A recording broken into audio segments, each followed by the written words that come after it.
2026မှာအဖြစ်များလာနိုင်တဲ့ကျန်းမာရေးပြဿနာ၄ခုနံပါတ်1ကတော့နီးပညာကြောင့်ဖြစ်ပွားတဲ့စိတ်ကျန်းမာရေးပြဿနာဖြစ်ပါတယ်2026မှာ AI နီးပညာတွေပိုတိုးတက်လာတာ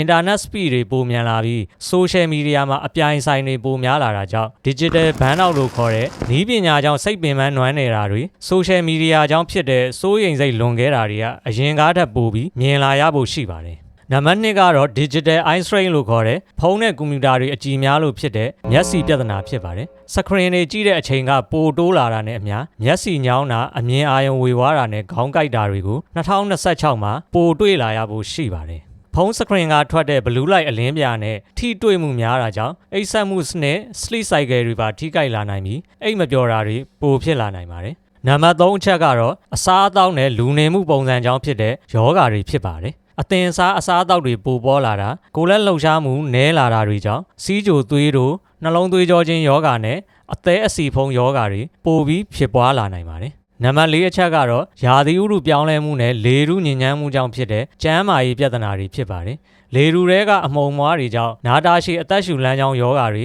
ရင်ကျက်ယောဂါတွေပိုမိုမြင့်တက်လာနိုင်ပါတယ်ဒါအပြင်အပူလှိုင်းဖြတ်ခြင်းကြောင့်ဖြစ်တတ်တဲ့ heat stroke နဲ့ရေဓာတ်ခမ်းခြောက်မှုတွေကလည်းနှစ်စဉ်ပိုမိုစိုးရိမ်ရတဲ့အခြေအနေမှာရှိနေပါတယ်